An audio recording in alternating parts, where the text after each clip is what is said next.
Welcome to Hidden History of Rock and Roll with your host, Tiffany Scott. You can follow us on Facebook and Instagram at Hidden History of Rock and Roll.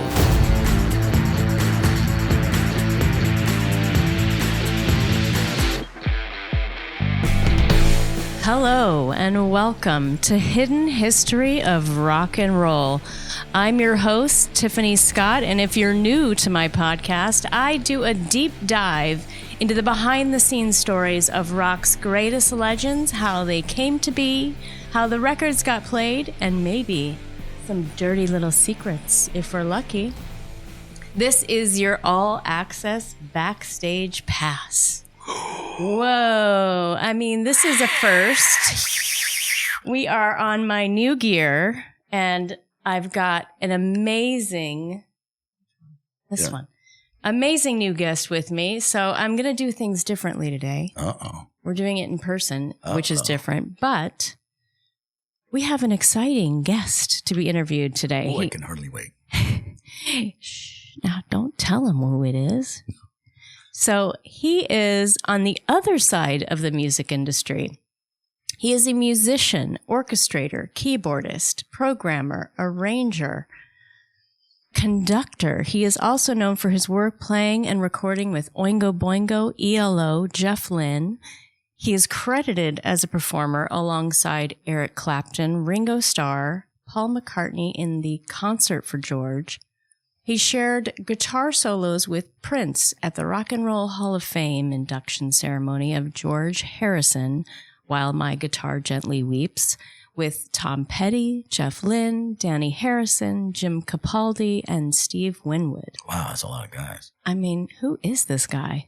He is also an arranger and producer on 50 different albums. He has performed and recorded music for more than 80 films, such as the Men in Black series, the Spider-Man series, the Alice in Wonderland films, Mars Attacks, Sleepy Hollow, and recently, Beetlejuice 2. Let me introduce to you the infamous, the famous Marc Mann. Hey. Welcome to the show, Marc. Thank you, Tiffany. It's a real honor to be here. I am so excited. Hidden history of rock and roll. I mean, we don't often get a chance to tell those stories. Yep, the hidden histories. And you have brought along with you some unbelievable, uncomparable hidden histories, things that people don't ever get to see. Yeah. Well, it's nice to have a show like yours that can actually help people see some of the behind the scenes stuff. And it's kind of cool because you're giving them, like you say, a backstage pass, and they're getting a little bit of the stories, but they're also getting a little. Do you want to tell them what it is that you're talking about, or should I? Oh, please. I love to let my guests be the ones to tell the story. Okay. I don't like to interrupt, and I allow you to please. Well, I thought since this is the hidden history, there's a book that was made by Olivia Harrison about the Concert for George, and it's a very special, large book that has photos and quotes from people, and it shows the rehearsals and the preparations and part of the dress rehearsals and for the Concert for George that was at the Royal Albert Hall. And it was a book that was only created to give to the people who were involved in the concert. So very few people have seen it. Wow. And I'm sitting here staring at it, and it is just mesmerizing. I've totally gone off script. I don't even know what my script is. It's blown me away, but I have taken photos of it, and Marc is holding the book, and I will be sharing those on the website. Well, it's like people get to see the concert video, which is one of the, to be honest, for me, being involved was a high point of my entire life. You're on stage with Paul McCartney and Ringo Starr and Eric Clapton and Jeff Lynne and Gary Brooker, and the list just goes on, and we're all playing George's songs. And the rehearsals were great. And I went over there with Jeff Lynne. This is a chance to clear some stuff up. I was at Jeff Lynne's house here in LA, and we were working in the studio, and this hot rod pulls up into the driveway, like this really tricked out, beautiful hot rod. And out of it gets Eric Clapton. and he's coming over, and this is maybe, I don't know, 6 months after George had passed, and he come over to talk to Jeff about doing a memorial concert. And they're sitting around, and I'm like going, wow, this is Eric coming to visit. And he, pick up a guitar, we play a little bit. Then they start talking about which songs. And that Jeff said, yeah, I'll come and be part of it. And then Eric said something like, well, there's a lot of stuff on All Things Must Pass that I don't know how we're going to do. And Jeff, sitting on the couch, points at me and goes, he'll do it. Oh my That's God. how I got to be part of it. Was basically Jeff going, he'll do it. He'll do it. Because I'd already done the tours with ELO and the live recordings and all this other stuff. But it was a little bit like we went over there to do like maybe one song that Jeff was going to do. Mm-hmm. Within You, Without You. No, what was the other one? It was, I forget which one. Anyway, we were at the rehearsal, the very first rehearsal. And I was like laying back because there's all these, bona fide rock royalty, which actually was said by Tom later on in the week when they showed up, when Tom and the Heartbreakers showed up. Mm-hmm. So it was a little bit like I was playing along with Jeff's song, and then, they wanted to rehearse something. And Eric turns around and said, I really don't know the solo in this. Does anyone know the solo? And I raised my hand for playing the George's solo on something. And he's okay. And I'd happened to have played that since I was a young man in my room here in Los Angeles, playing along to Abbey Road. And it was like, okay, it's in there somewhere. And played it. And then the greatest moment was after that, we went through the song. Eric brought over a couple of stage manager roadies and said, move his amp over here. He took me from like being way off in the corner, and he put me center stage next to him. And I'm just like going, okay. And then the next day, Eric, who meet your heroes. When you talk about people who are amazing, the man is the quintessential guitarist and musician. And you find out that there's a lot to be said for who they are. And like the reason that they can convey through music is because they're beautiful people and beautiful souls. And he was very emotional about what we were doing, about honoring George Harrison and doing the songs. And at one point he kind of, I think I went over to him and said, this is a great honor to be here to play with you, who inspired me to be a guitar player. And he kind of went, oh, that's very nice. And he goes, so listen, I got a lot of words to remember because I'm singing all these songs. Can you do all that hard stuff? Oh my God. And it's like a conversation between me and Eric Clapton that, I don't even know whether anybody else even heard it. But I said, yeah, sure. And he goes, okay, so we're going to do a bunch of different songs. But one of the ones I want to do is obviously While My Guitar Gently Weeps. And I'm going to be focused on all the words. So he says, can you do all the in-between bits? And I went, can we do it tomorrow? Yeah. And he goes, yeah, sure. Yeah. So I went back to the hotel in Kensington High Street and worked through with the record on headphones and my guitar, making sure I got exactly. And he did show me a couple of little tricks about how to do some of the bends and things. But it's just a matter of great musicians are generous. Wow. And Tom was the same way. The other story with Tom showing up there, we're at this rehearsal hall that's like 15 miles outside of London, big hangar type size room with all the stage set up and the equipment and da-da-da. And I think it was like Wednesday or Thursday of the week. We rehearsed 5 days, Monday through Friday, 10 a.m. to 5 p.m. Eric was the music director. He kept banker's hours. I think it was Thursday at around 1 o'clock. Tom walks into this room with the Heartbreakers in tow, right? And they're coming, they're going to do some songs. Mm-hmm. And he kind of looks in and he turns white. He walks in. He kind of like goes, And Jeff and I were standing over by some equipment on the side of the stage. And Tom, who I consider, one of the great rock and roll performers of all time, walks over to us, bums a cigarette off of Jeff because he's nervous.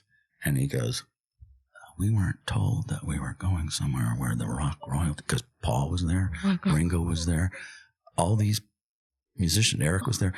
They were told they were going to a rehearsal hall for them to go through the songs. Oh my God. And it was one of those moments where you talk about the hidden history of rock and roll. Behind the scenes, here is Tom walking into a rehearsal place and being shocked that the whole world of rock royalty is in the room. And he kind of goes, we weren't told this is where we were going to be going. It was one of those sweetest moments that you just kind of like, oh my God. They're real. And I think because he recognized Jeff and me, because we had been working at Jeff's studio a lot, it was like, I know those guys. I'm going over there. Yeah. That's so funny. And Mike Campbell, was there, and Scott Thurston, and they're all amazing. Steve Ferroni and everybody, and Ben Mott, and it was just like, well, this is the real deal. And the funny thing is they nailed it. They got up there. They started with Taxman. Played it great. Mm-hmm. And then you go, okay. So that was what they were nervous about. They hadn't played the song together yet. They were coming off the road. They were flying from, they came from who knows where. Yeah. Anyway. And that was like a little bit of the rehearsal. That is incredible. For that. I mean, I'm sitting here just blown away. Totally blown away. I got lots more and stories. Just going, oh my God, how much time do we have? I'm going to sit here for 5-10 hours maybe. Oh, God. Well, just to maybe finish up on the concert for George stories. I mean, there's a bunch there. There's a lot of interesting, fun things there. But one of the ones that I love to share because it's funny at the same time, it shows that there's a real nervousness about, we want to make this really great. And one of them is, it's called the ZCP. Okay. It's abbreviations, the letter ZCP. And I named it that because what it was is that we went to the Royal Albert Hall to have the equipment set up when we were doing a sound check, and we were playing some songs. And then there's a grand piano on the stage, and we took a break. And around this grand piano, there was Paul McCartney and Ringo Starr and Eric Clapton, Jeff Lynne, and Chris Stainton, who's an amazing keyboard player. All these guys were sitting there, and what it was the Zimmerman contingency protocol. The ZCP stands for Zimmerman Contingency Protocol. Zimmerman, do you know who Bob Zimmerman is? Sounds familiar. It's Bob Dylan's real name. Oh my God. Because he had been invited to perform on the show, but because he's so quixotic and nobody knows, no one knew whether he was going to show up. Oh God. So we had this whole concert set as far as what the set was, what the songs were, what the order was, the whole thing. And we're all around the grand piano. And this is like maybe 4 hours before the concert's going to start. Yeah. Maybe 5 if we're, and they were all sitting around the piano and going, okay, so what do we do if he shows up? Right. Where do we put him? If he shows up, not if he doesn't show up. Yeah. I mean, if he shows up. And that became the Zimmerman contingency protocol from then on. Wow. So it would be like, okay, if he does show up, we will put him here, and that way he'll know what to do, and then we'll have him come back at the end when everybody comes on stage. Wow, that is unbelievable. I mean, this is Bob Dylan, who George absolutely idolized. Right. And I tell stories when I do concerts around in LA of a bunch of different stuff, including George's stuff. I do a complete Abbey Road live show where we do the whole thing. And let me tell you, that ain't so easy.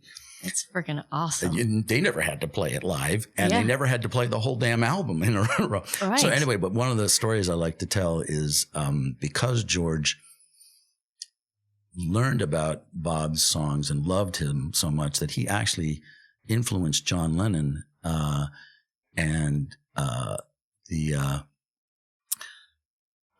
You've Got to Hide Your Love Away. Hey, you've got to. That's actually John's response to hearing Dylan and writing a song that he wanted to be Dylan-esque for the Beatles. And George was the one who introduced him to Bob to listen to Bob's songs. And that was pretty early on. I think that was in Help, I think. Wow. Yeah. So it's just little kind of stories that you hear about where you go, wow, that makes sense now. Yeah, that does. That really does. I mean, well, so I want to start back for a second and go back to the beginning. Uh-oh. Yeah, let's go back to the beginning. That was because we were talking about the book. Right. And of course, and it totally makes sense. But I want to, get the listeners familiar with you, because as much as you've played with these iconic, amazing, just out of this world, musicians, you are yourself. Well, thank you. An incredible musician. I have had the honor to see you play many times. I got to see you play Sgt. Pepper's Lonely Hearts Club Band at the Grammy Museum. Oh, right. That was incredible. That was where we first met. That was 2 years ago. Oh, wow. And our mutual friend, John Colaci, introduced us. I was super excited. And I mean, talk about blown away being in 100 seats, maybe, if that, 80? Oh, I think there might be 120 seats or something. I mean, like that. so but intimate. It's a very intimate. Isn't it the Clive Davis? Theater? Davis Room. Yeah, it's at the Grammy Museum in downtown Los Angeles, and it's designed for this very kind of thing of intimate settings for people who really love the music, to have it presented in a way that is educational about how things happen, but also you get to hear things that tell them who was on the show. Yeah, I have a list here in case I forgot. So it was Trent Stroh on bass, Lawrence Juber, who was from Wings, John Jorgensen, who's from all sorts, Elton John band, and I think he was in a few other bands that we know. Jeff Allen Ross. Yeah, I love Jeff. Badfinger. Robert Barry. Yeah. Christopher Alice. Great drummer. Steve Bowman. Yeah, keyboards. Prescott Niles. Yeah, bass from the Knack. Right. Yeah. David Blasucci. Oh, my good friend David on guitar. Yep. And Cara Lee. Yeah, great singer. Love Cara. Oh my gosh. She is unbelievable. And who am I missing? So the fun thing is I was music director for that show because Jeff Allen Ross was not going to do it. It was too hard, because I actually took it upon myself because I can arrange and do string charts and things like that. I wrote out all of the instrumental parts of the orchestral instruments for that song, for that album. And we had a string quartet plus John Jorgensen, who is fine guitar player. Phenomenal. Also, I learned plays clarinet, and I learned that he has a degree in bassoon. Yeah. Which I did not know. So it was one of those things where we got to actually have, She's Leaving Home, and then we had Within You, Without You with strings, and Lawrence Juber played sitar live. Oh my God, that was incredible. Wasn't that amazing? Unbelievable. So unbelievable. I think I have videos. Oh, for wow. sure. I for sure have videos. I would love to see some. Yes, I can definitely put those up on the website, but I can also send you those. Yeah, so it's kind of nice to be able to do shows with these phenomenal musicians and then actually replicate some of the most difficult things. I was even talking this morning at a meeting with Peter Bernstein, who is a composer and orchestrator, who Elmer Bernstein was his father, did To Kill a Mockingbird and 10 Commandments and all these great film scores, including Ghostbusters, which I worked with him on. But he was just in London, and he told me that he met the son of the French horn player who played on Sgt. Pepper. Oh my! And he had his music from the session. What? Yeah, the French horn player who played the opening of like Sgt. Pepper. Yeah. And I said, I got to see this. And he goes, okay. And it was one of those things I'm very interested in, because one of the things I'm actually working on, and I'll put a little plug out there, is I've been asked to be the musical consultant editor on a book of all of George Martin's arrangements. The original manuscripts of all the arrangements that George Martin has done for the Beatles, but also his film scores and other orchestral music that he's done is coming out. It's done by Brian Cahew is the and Kevin, I can't remember his last name right now, but they did the coffee table book on the recording of the Beatles that became the Bible that's in everyone's studio about all the equipment and how it was recorded. And now we're working on the book about George Martin's contribution to what we know about the Beatles music. That is incredible. And do you know how cool it is to see the original manuscript of the strings for Yesterday? I can't even imagine. And you go, and you're seeing his pencil marks. Oh my and God. And you're looking at, and then you see, Here Comes the Sun, and you're seeing all these great, and this is all George's pencil on paper. Oh my God. That is unbelievable. I mean, how do you? So that's what I do in my spare time. Oh, right. Just, is, help them do the musical editing for this. And so my question to you is, how did you find your love of music? How did you start when you were, you, like you said, you were in your room, and where did you find that love? Anybody who grew up in the time when radio was playing stuff, I would be listening to music in the car. And there was a family kind of joke about when I was too young to speak correctly. Every time we get in the car, this is a family story. They'd say, Marc would always say, "You mix. I want you mix." You mix. I couldn't say music correctly yet. I was like a year and a half old or two. I would tell them to turn on the music on the radio in the car. Oh, how cute. So that was the story that was probably told, for millennia in the family. But it was just picking up a guitar around a campfire with a lot of other friends and saying, I want to learn how to do this, and then turning it into like, wow, I really like this. I'm going to teach myself how to play guitar. And then realized that maybe that piano was a good idea too. So I think when I was 15, there was a lady across the street who taught piano lessons, and I went over there a couple of times, and then my mom saw that I liked it, so she got me an upright piano, a Chickering, a 1922 upright Chickering piano. And I practiced and became a keyboard player too. And then went to UCLA and got legit. I went there as a math major, believe it or not. But then I just went, this is silly. I want to be a musician. So anybody can get into UCLA. I mean, duh. Right? I mean, come on. I mean, that's a feat in itself. It was so cool to be there that I ended up getting a bachelor's there and then staying on and getting a master's, where I became the choral conductor for the choral department with Don Weiss, who was the director of the whole. So I was doing synthesizer labs where they had a whole, back then it was like giant Moogs that would fill the room and synthesizers and things like that.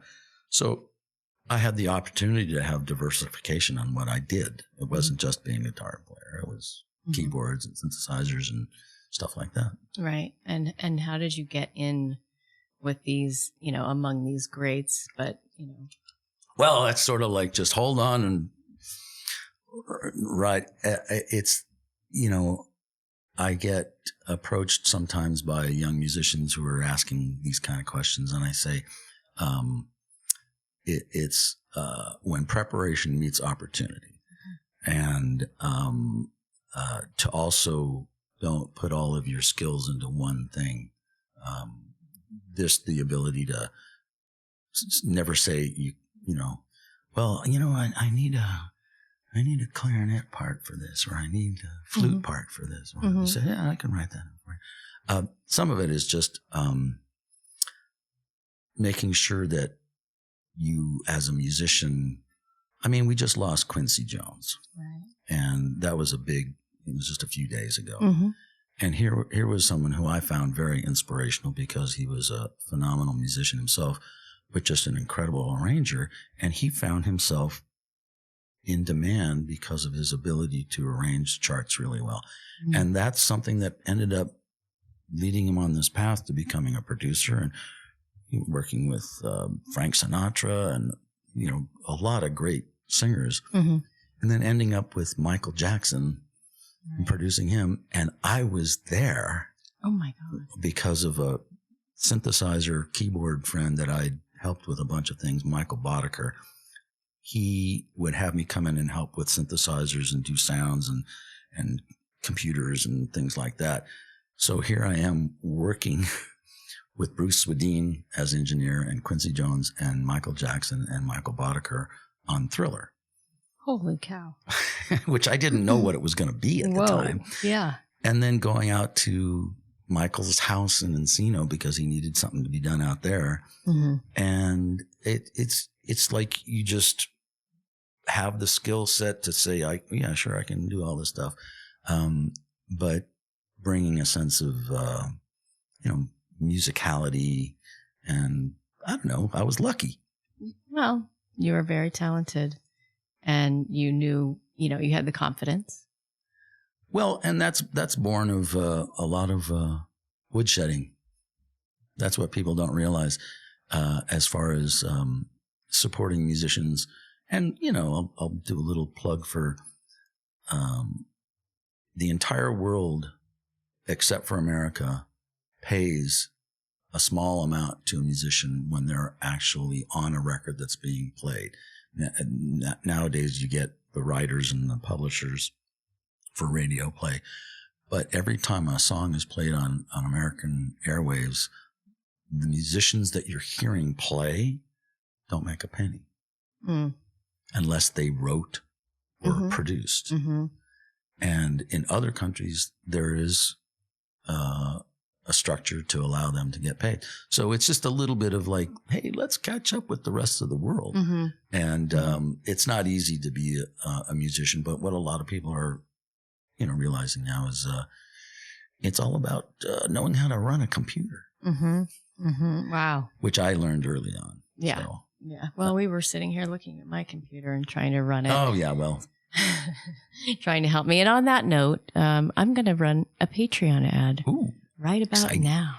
If you are enjoying listening to Hidden History of Rock and Roll, please consider becoming a friend of the show on Patreon for only $5 a month. Your support will help deliver more excellent content. Plus, as a member, get your questions answered by the next legendary guest. Thanks for being the best part of the Hidden History of Rock and Roll.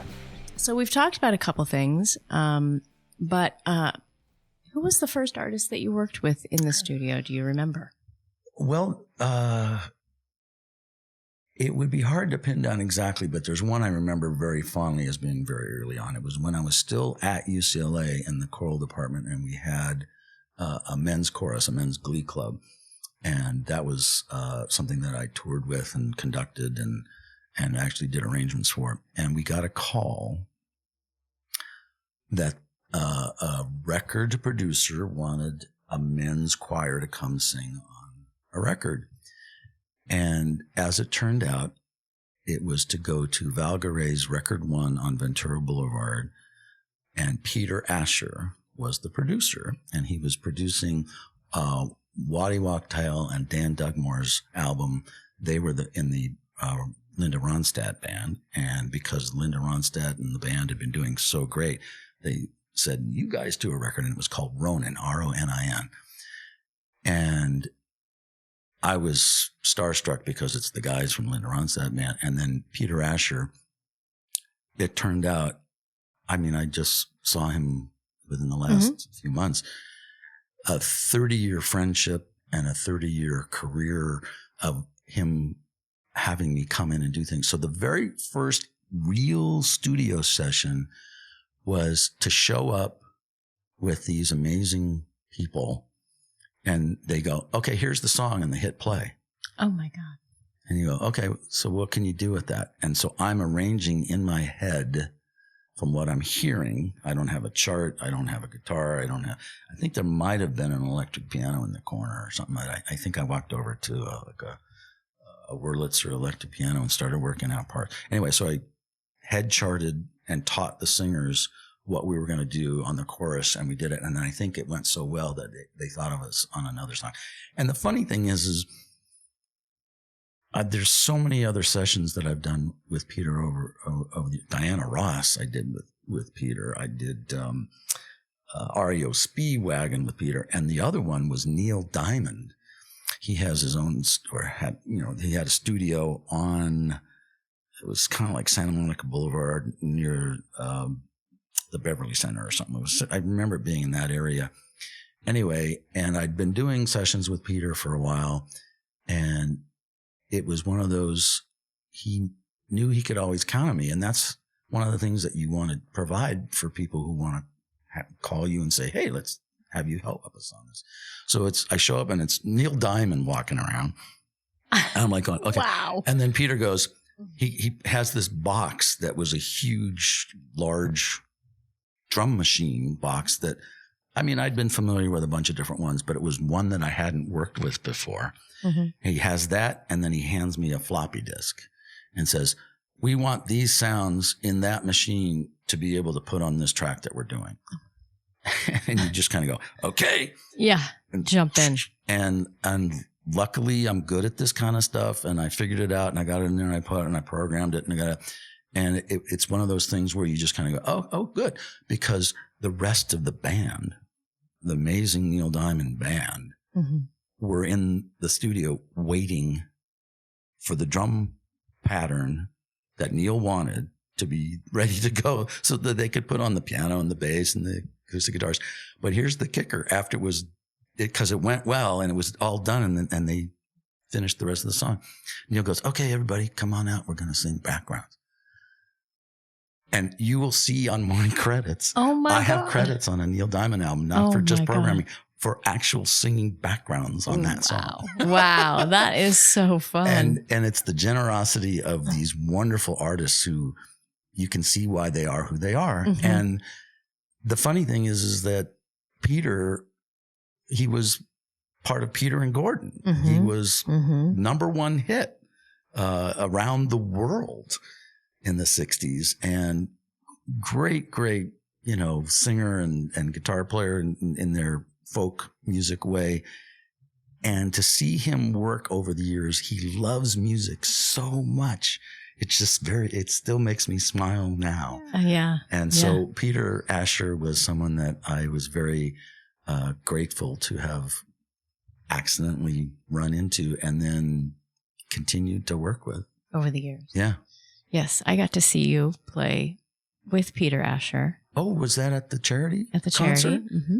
Yeah, he was there because I asked him to come. He was unbelievable. He walked in, it was like... Could you feel it? You could feel it. Yeah. Like he walked in the room and I happened to be standing at the bar and it was just like this crazy energy just that came in the room. It was like the waves parted or something. That's how I felt. I mean, that's very nice. You pinpointed it. That's but very that nice. night, Carly tore it up and oh yeah, David Blasucci got to play Moondrop. They did Moondrop. I actually suggested that they play there. Mm-hmm. That was really fun. That was a fun night. It was for Steve Bauman, the keyboard player. It was for he and his wife have a charity where they use equestrian healing for kids in need. Yes, and that is so important. Yeah, and so Lawrence Juber was there, and a lot of John. Yeah. I think John Jorgensen was there too. John night. Jorgensen and Carly was also there. Yeah. And just sang her butt off. I mean, which she does every time God. she's on stage. I'm in love with her. We have become friends since meeting her at the shows, and I just love her to death. So anyway, that was one of the connection stories there. Mm-hmm. Yeah, that is incredible. And there's so many. I mean, it's hard to remember, the different studios and the different artists and the different. But you talk about the moment when Eric asked me to play some guitar. That was like a peak musician moment. Another peak musician moment. People are going to think, "Wow, you're a little odd." It was at Conway Studios, which is one of the major studios here in Los Angeles. At the time, I'm not. And it was George Massenburg was engineering, who's one of the great engineers of all time. And Peter was producing, and we were doing something in the studio. And there was a new box, a new synthesizer that was a rack mount unit from Roland. And it was all panel controls with a little tiny display and all this other stuff. And we had found a sound, and I was putting on some keyboard parts. And then Peter said, "That's really, really good, but I need the sound to be a little bit different in this very specific way." And I think it was like he turned to George and said, "All right, so we can go, grab a cup of coffee or let's, step outside for a little and give Mark." And I said, "I got it." Done. And Peter looked at me and said, "Well, I seriously overestimated the time that was going to take." Oh my God. And I remember, it's so funny that I'm telling you this story now, but it's one of those moments that you feel the pride of providing for a wonderful producer and musician, Peter, what he wanted as soon as it could be done. And it was just my familiarity with, all right, if I page down here and turn over here and go over here and go, and then you get into these sub menus and pages, and I find just what it was that we were looking for and dial it back a little, and I go, "How's that?" And he goes, "That's it exactly." That's it exactly? Oh my God, that's incredible. So those are the kind of moments that you think, that's not about learning scales. That's not about practicing, playing. And it's a little bit about understanding that for musicians today, technology is a big part of it. Yeah. So. Yeah. And that's good advice. Really good advice. We have some hidden history listeners that are up and coming musicians themselves. And, just. That might have been a Chaka Khan record. I think it was Chaka Khan. Now that I'm thinking about it. Yeah. Well, everybody who listens to the show, the people that I know that listen to the show are either in the music industry because of my dad and because of the people I grew up knowing. And then there are people that I've met along the way who are, aspiring to be musicians and love these stories. And it's great. And you're going to inspire so many people. Have preparation meet opportunity. There you go. And that's the best advice probably anybody could get. And love it. Yeah. And also what I tell people when they ask, and, I've been guests at like UCLA extension classes and all sorts of things, different things here and there. And I said, "How good are you at staying up for 36 hours? Oh my God. Because there have been many, many, many, many times, particularly on the film scores with Danny Elfman, mainly because of deadlines and the situations where films are changing while you're working on them. And that's a whole other side thing that's not necessarily rock and roll, but it is Danny Elfman. No, it's music. We just did the show at the Bowl like 3 days ago or something. Oh my God. Incredible. Incredible. I was working with the singers. I did all the choral arrangements for that and helped Steve Bartek with the orchestrations, and which I do for the films. And Steve was conducting. And then at the end, he brought out the guitar to play Dead Man's Party, of course. Oh, right. But did you say you had a question? I have a couple fan questions. I mean, we can jump around, and that's totally fine. And actually, a dear friend of mine, John Easdale, said to tell you hello. He is in Dramarama. His band is Dramarama. Wow. And had a question actually for Steve, I think. But anyway, let me jump to the question really quick. We'll have so to that get Steve over here and have him tell his please, Steve Bartek. Please bring your friends. You know a lot of good people. So an old friend of mine, Don Smith Martin, who's also a Patreon member, said, "We saw the show at the Hollywood Bowl on Saturday. They were there. It was an amazing show, and what a fantastic catalog of work. What is Danny like in real life, and what is his creative mind like?" Wow. Well, that last part, I can only speculate, but I can say after working with him for, I don't know, I'm not going to do the math. Okay. Since 1985. Asking what Danny like in real life is kind of funny to me because there is no real life. But I kind of was talking with one of the singers, and we were saying how well the show went, and what we kind of land on, and I said the same, is Danny has a work ethic. Mm-hmm. Here he is. He's performing rock and roll songs. He's doing Boingo songs, his original solo albums, mm-hmm. and also excerpts from a lot of the film scores. So it's a very varied, that's too many varies, but it's a varied presentation of his creative catalog. And he can go from a full-on rock and roll screamer song and then immediately change to do Nightmare Before Christmas, Jack Skellington, with an operatic tone, and instantly change to that.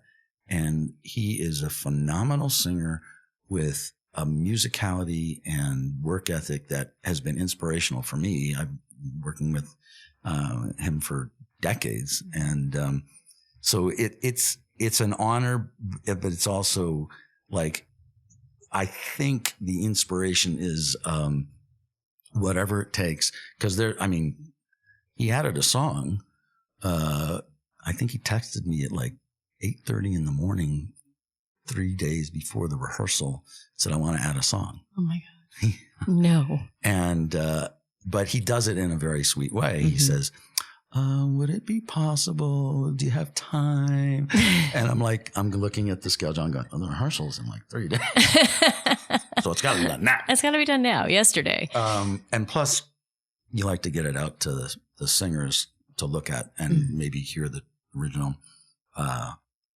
track. Mm-hmm. Anyway, but, and so got that together and did that. But he is a wonderful creative mind in that he has melodies in his creative production that are some of the most memorable melodies that I think have ever been done in film scores or recordings on rock records. Absolutely. We had the entire Hollywood Bowl singing along with the songs they knew from the Boingo stuff decades ago.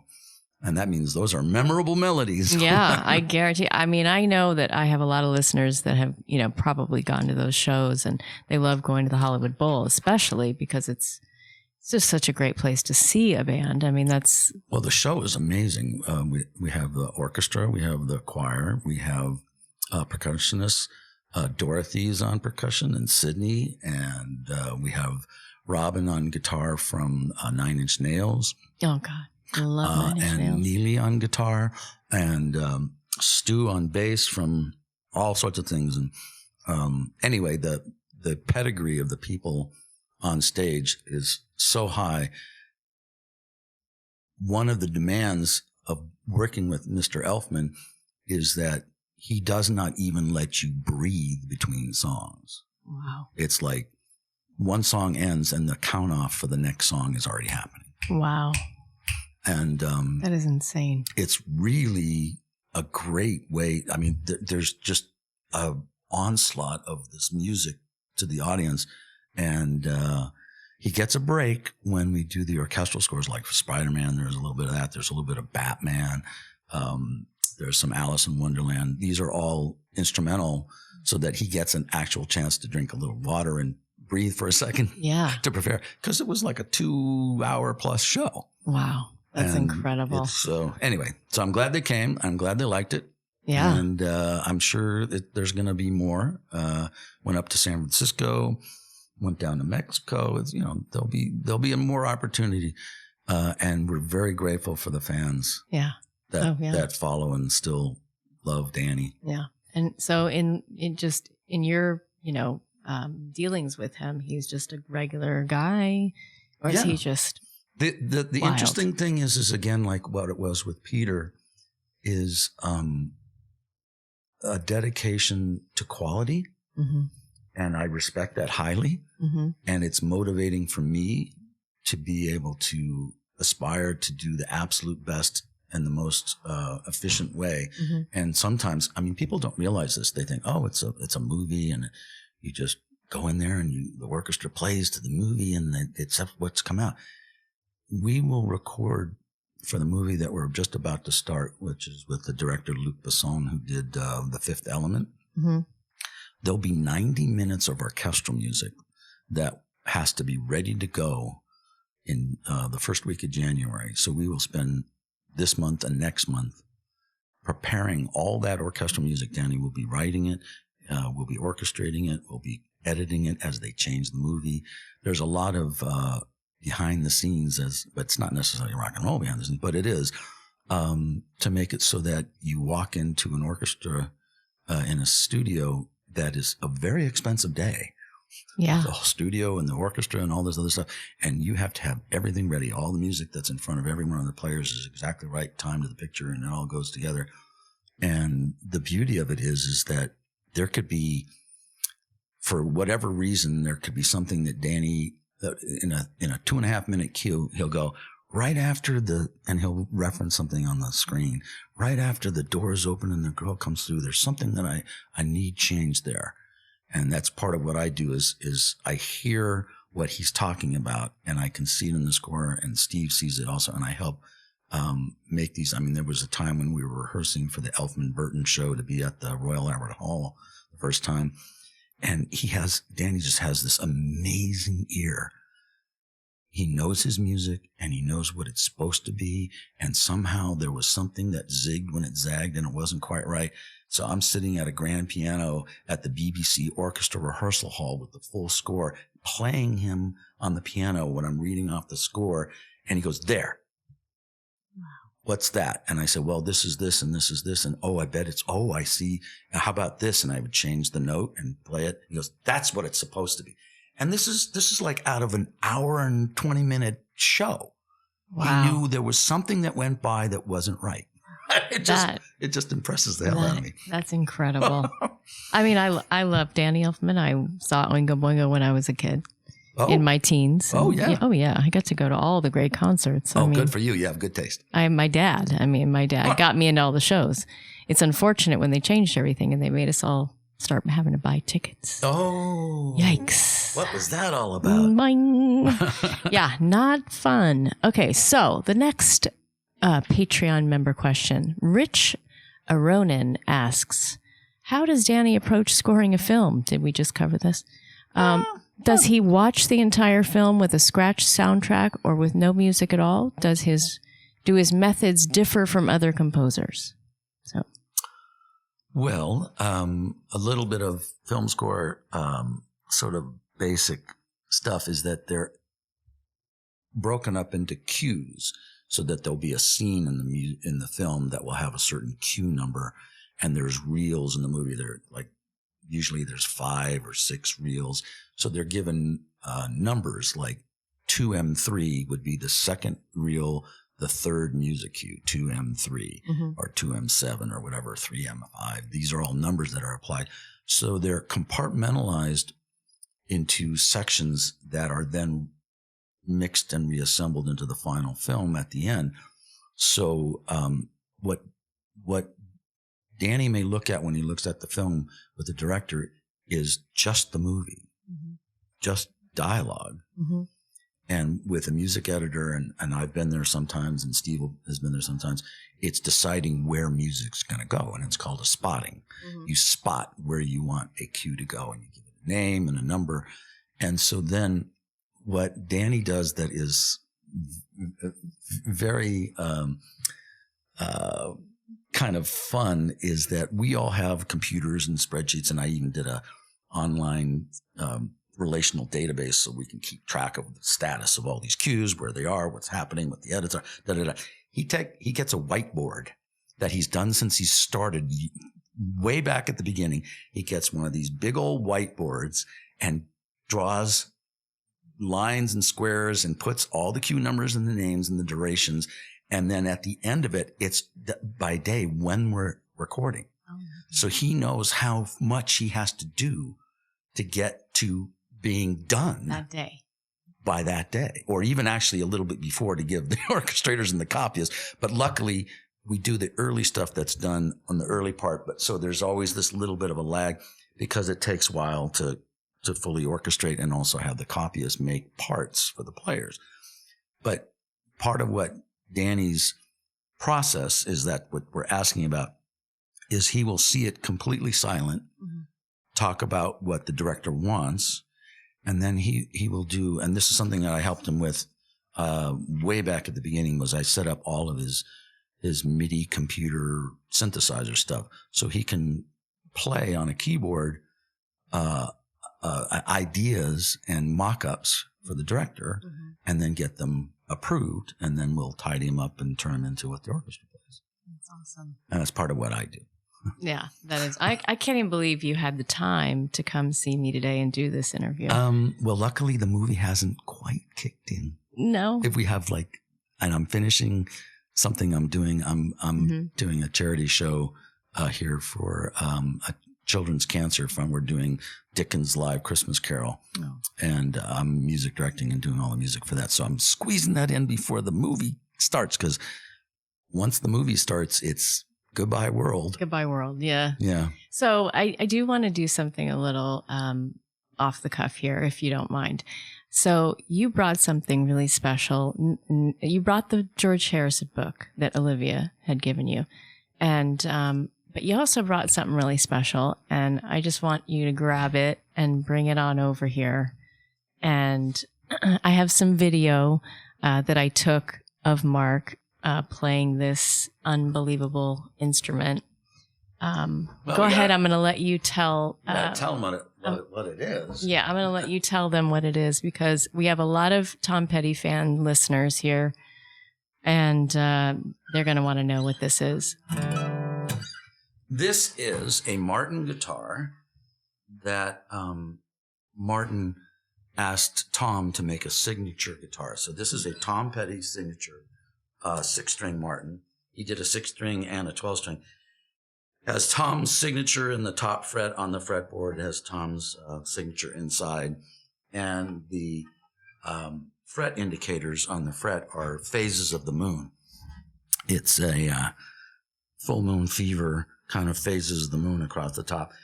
And he designed the headstock design, and things like the tuning keys are ebony, which is very, very unique. So it's, it's...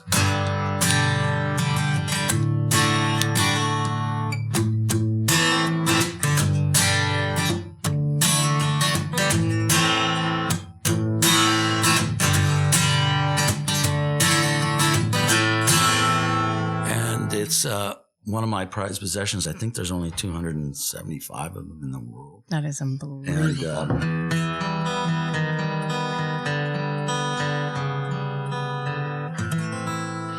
it's a wonderful sounding guitar. And I knew that Tiffany had some maybe emotional. Oh, I cried.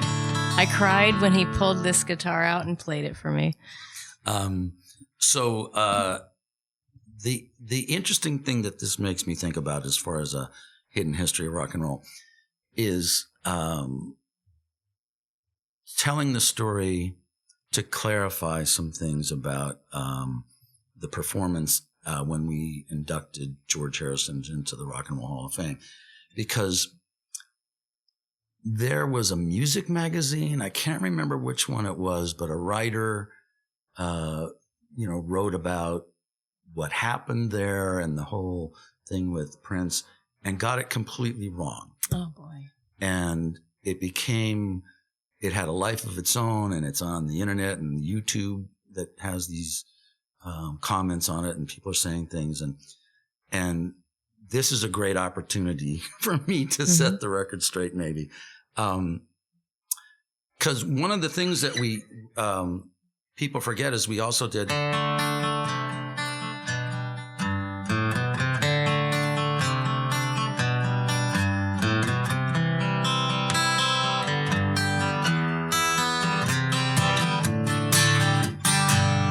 We did the Wilburys Handle with Care, and that was also the same night as a George Harrison written song that Tom and Jeff Lynne did with other Wilburys, Roy, and who wasn't around much after the Wilburys, unfortunately. But the story was there was all this speculation about that, Prince was going to play the whole song, and that I had somehow said, no, I'm going to do it.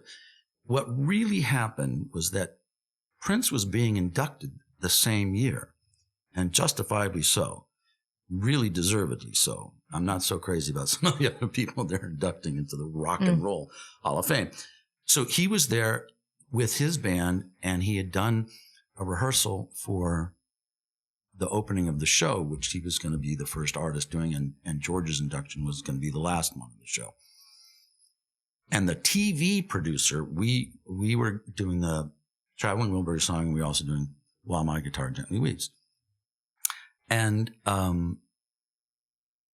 there was the producer, the TV show producer, who said, wouldn't it be great if Prince joined you on the song?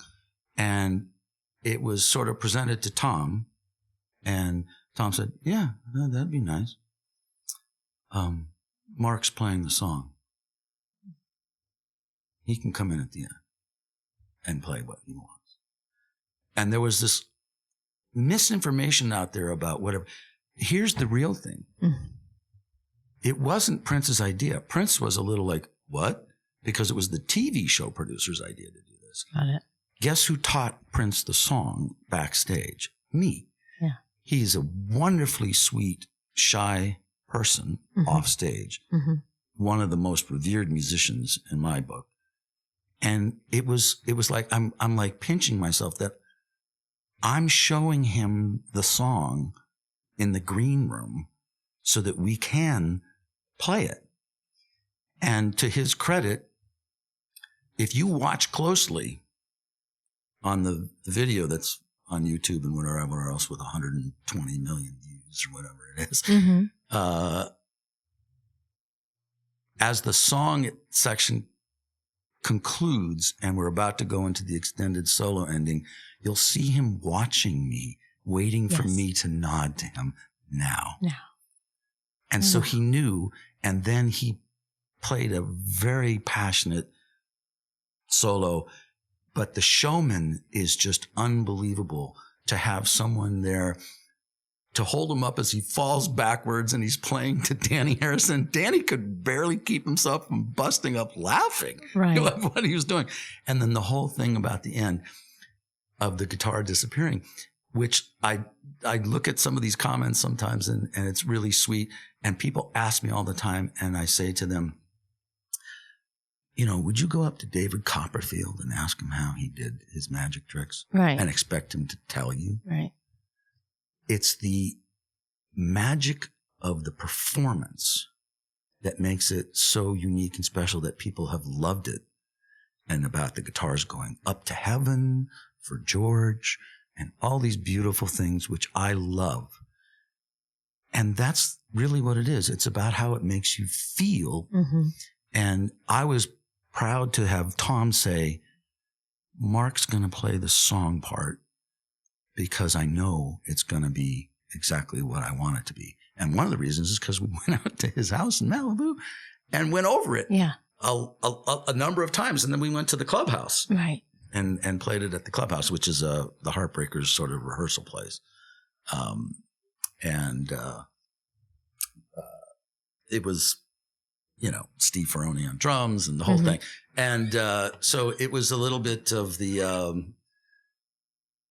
mythology about how that came about and who did what. And that it really came down to Tom knowing what was going to be the best for the presentation of George's song. Right.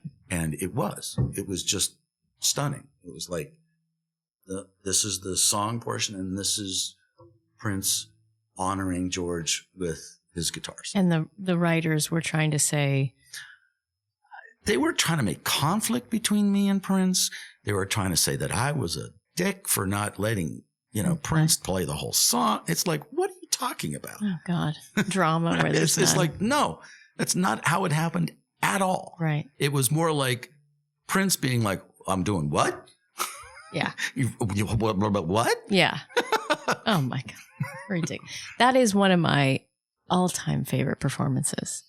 Before we met, I mean, it goes down in history. Well, for sure. The fact that back when the White Album came out and was, the Beatles just doing an amazing collection of songs, they didn't give credits on the album for the players. You don't know who played what.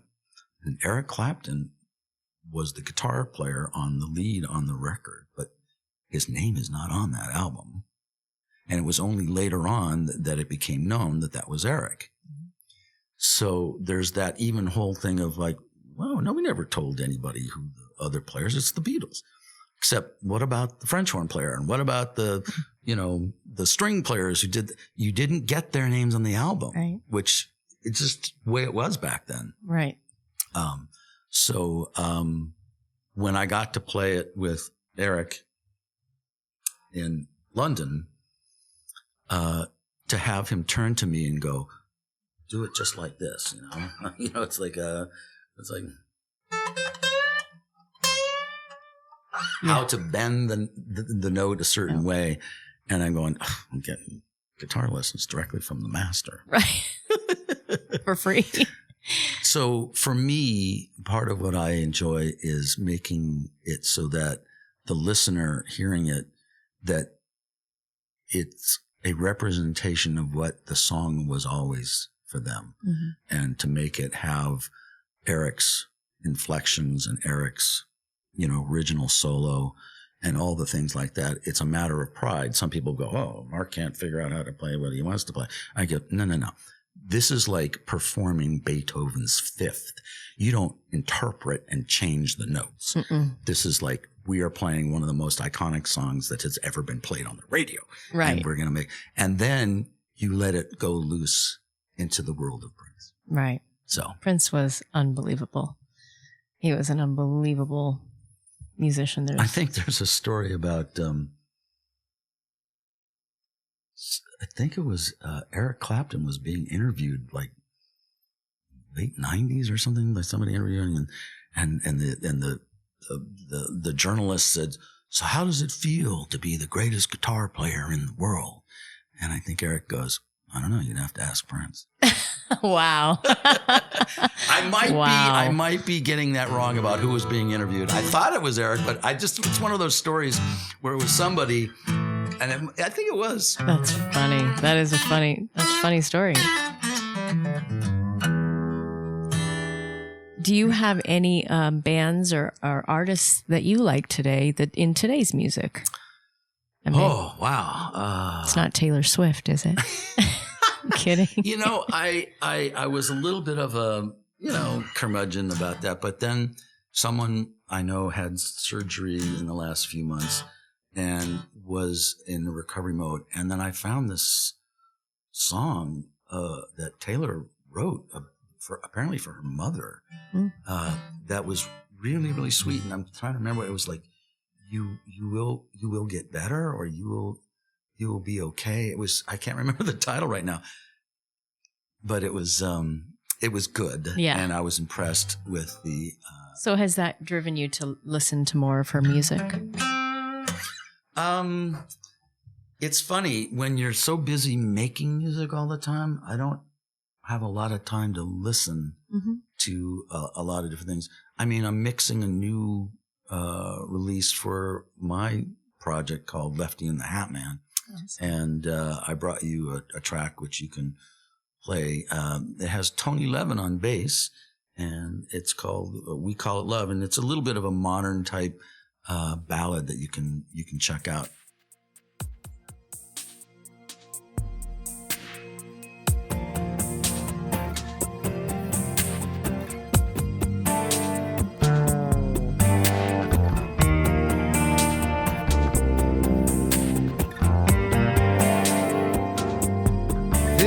Times I called you, but I'm not getting through.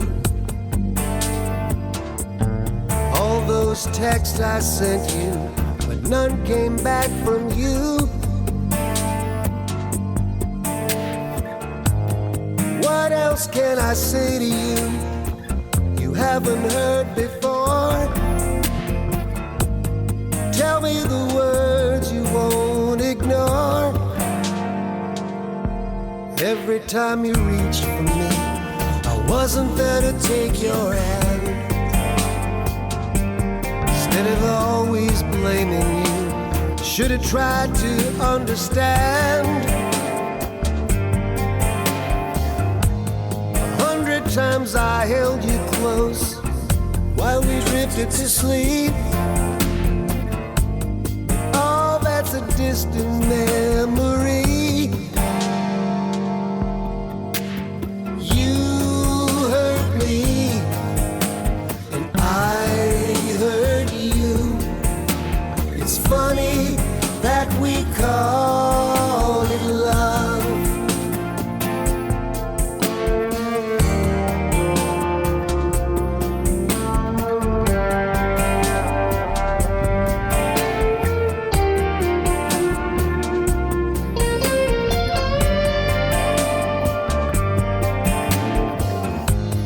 100 times I held you close while you drifted to sleep.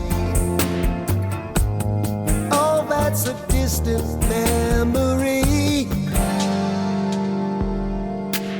You need me, and I need you. It's crazy that we call it love. You hurt me, and I hurt you. It's funny that we call it love. It's funny that we call it love.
And we're back. What'd you think? It sounds fantastic.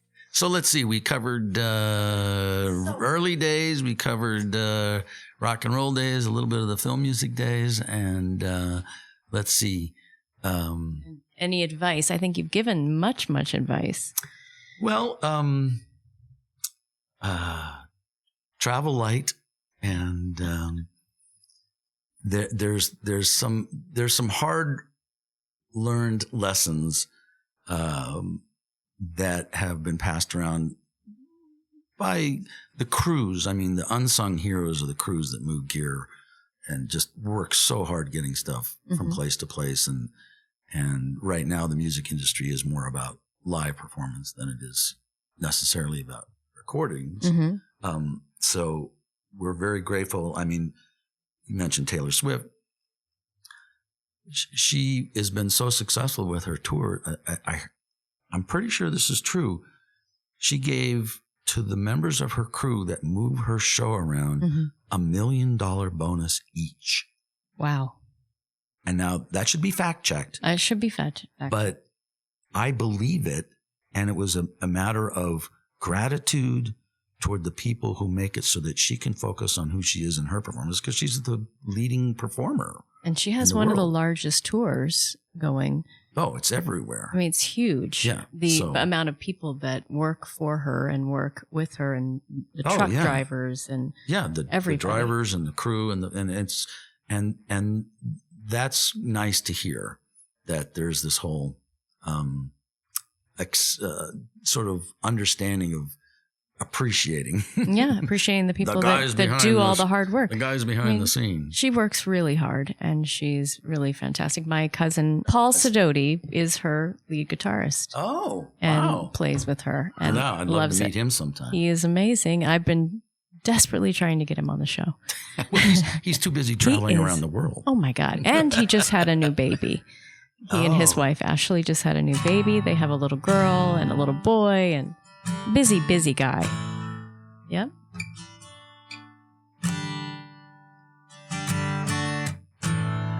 There's some compression on these microphones. I know. And the guitar, you can hear it a little bit. There you go. Anyway, Jeff Lynne is someone that we should talk about a little bit. He's very much a part of how I got into sort of the later phases of things. When the Traveling Wilburys were first getting together, one of the things that I did early on was, as a computer music expert, I would go around helping composers and producers and stuff get into the use of computers, which was a new thing. And that's how I met Jeff, and helped him out with a computer so we could do all this digital editing and recording and all this other stuff. And so one of the things that, happened was the whole Traveling Wilburys was partially recorded at Michael Kamen, the great film composer. It was out at his house.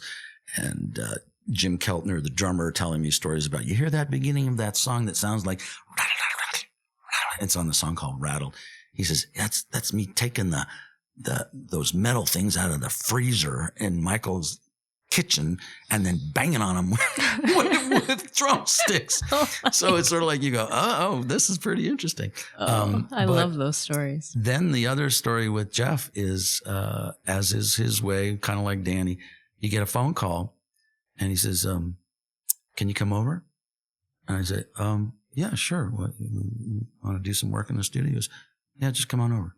And that was the way he would do it all the time. It'd be, can you come over? Can you come over? And so this particular one was memorable because he was having one house sort of worked on that he had just gotten, and he was living in a rental house. And we go there, and when I get there, he puts a cassette on the table, and on the cassette, it just said songs or something. I can't remember exactly what the label was, but he goes, we got to work with this. And it was John Lennon recording songs at the Dakota on a cassette deck that Yoko had found that became what was the new Beatles songs for the anthology. Wow. So what Jeff had basically given me is that this is going to be the new Beatles songs. And I took that cassette and got the best cassette player I could and transferred it into the computer digitally and then worked with it. And one of the things that we did was with the technology, which was pretty new then. We didn't have what they had now for the AI, fixing of Get Back, which Peter Jackson did an amazing job with. Mm-hmm. We had what we had at the time, and I had just gotten a new thing, the very first version of Pro Tools, which was only 4-track. And there was a intelligent noise reduction software that had just come out, and I was learning all this stuff. Anyway, we put John playing and singing into the computer and then took away the piano so we could have just John's voice. And then to prove to the remaining Beatles, Paul, Ringo, and George, that this was doable, Jeff and I recorded instruments to that, drums and guitar and bass and keyboards and stuff, and did a mock-up to convince them that it was doable. Wow. Wow. And that was what then they went off and they went to Paul's studio at his farm, South of England, and did the new Beatles records. That's unbelievable. So unbelievable. At least I don't know how to end this. I have no idea. Can you just stay? Well, we might have to do a part 2. We can do a part 2, and it would be my pleasure. And play us off with a song. Hidden History of Rock and Roll.